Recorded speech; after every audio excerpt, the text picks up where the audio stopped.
ओम शांति।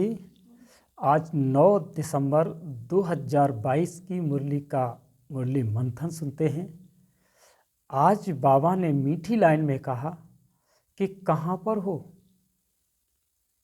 कर्म क्षेत्र पर हो, मृत क्षेत्र पर भी हो और यहाँ धर्म क्षेत्र पर भी हो।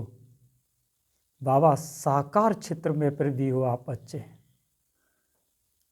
बाबा ने कहा बच्चे आप साकार क्षेत्र पर भी हैं, तो साकार क्षेत्र में कर्म करने के लिए आए हो ना, तो कर्म तो करना पड़ेगा। लेकिन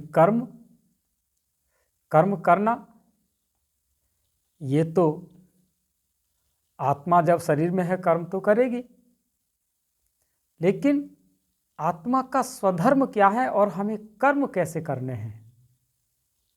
और आत्मा का स्वधर्म तो शांति है, शांति को मांगना नहीं है, हमें तो शांति में टिकना है। शांति कोई मांगने की चीज नहीं है। इसलिए बाबा ने आज प्रश्न में बड़ी मस्त बात कही है कि ये बने बनाए ड्रामा को जानते हुए बाप तुम्हें कौन सी बात नहीं बताएगा। कारण बाबा ने कहा कि कल क्या होगा और क्या होने वाला है, अगर मैं तुमको बताऊंगा तो फिर तुम्हें कल की याद रहेगी और बाबा की याद आप भूल जाओगे। तुम्हें साक्षी होकर अचल अडोल अवस्था बनानी है। आत्मा शरीर में है तो बाबा कहते कर्मेंद्रियों से जरूर कर्म करना है, और आत्मा जब अशरीरी है तो आत्मा शांत है और शरीर में है तो कर्म करेगी। इसलिए शांति के लिए तो जीवन मुक्ति मांगते हैं। शांति के लिए तो जीवन मुक्ति के लिए किताबों को रटने की दरकार नहीं है।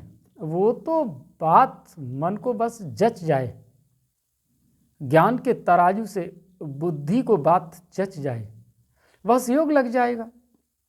और योग लग गया तो फिर बस अंतर्मन की यात्रा शुरू हो जाएगी, जीवन मुक्ति मिल जाएगी।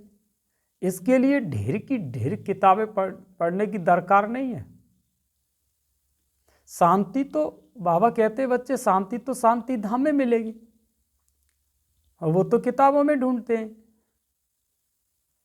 बाबा कहते हैं यह है रुद्र ज्ञान यज्ञ है। इस ज्ञान से तो बच्चे अकलमंद बनते हो। परमात्मा तो सभी नॉलेज को जानते हैं, राइट क्या है रॉन्ग क्या है, ये बाबा सब जानते हैं। बाबा समझाते हैं कि बच्चे जब मैं नॉलेजफुल हूं तो फिर मुझे सर्वव्यापी कह देते हैं। अरे मैं तो बाप हूं, सर्वव्यापी के कहने से तो सारा ज्ञान ही उड़ जाता है। फिर जब आप सर्वव्यापी कह दोगे फिर पावन कौन बनाएगा। बाबा कहते सर्वव्यापी कहने से तो ज्ञान मिल न सके। सर्वव्यापी से तो भगवान को गंध संध सब में मिला दिया। अरे मैं तो पतित पावन हूं, और पतित पावन को गंध संध में मिलाओगे तो फिर योग कैसे लगाओगे।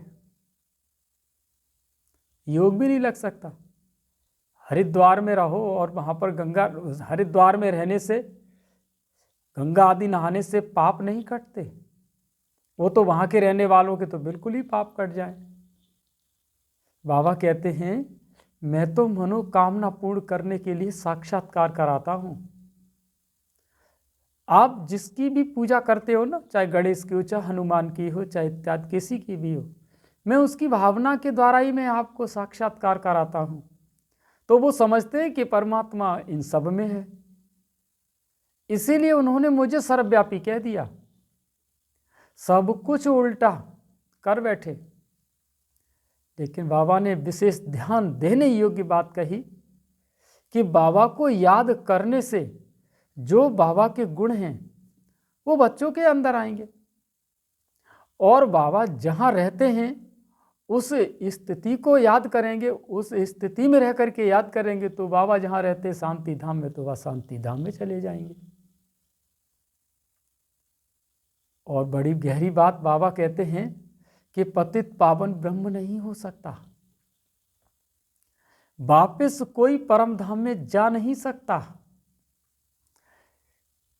इसकी कोर्स में इसकी मैंने बहुत डिटेल से बताया है, बड़े अच्छे से मैंने कोर्स के अंतर्गत मैंने इसके बारे में बताया है।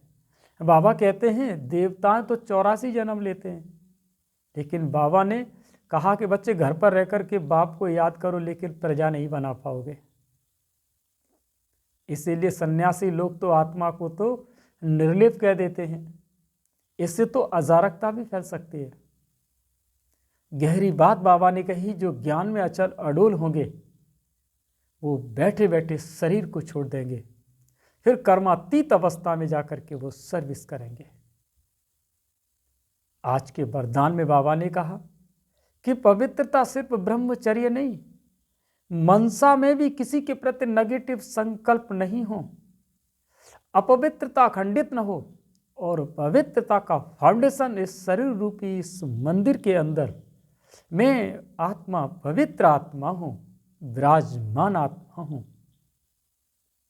ऐसे संकल्पों से अपने इस शरीर रूपी मंदिर में कोई व्यर्थ के संकल्प भी घुस न पाए।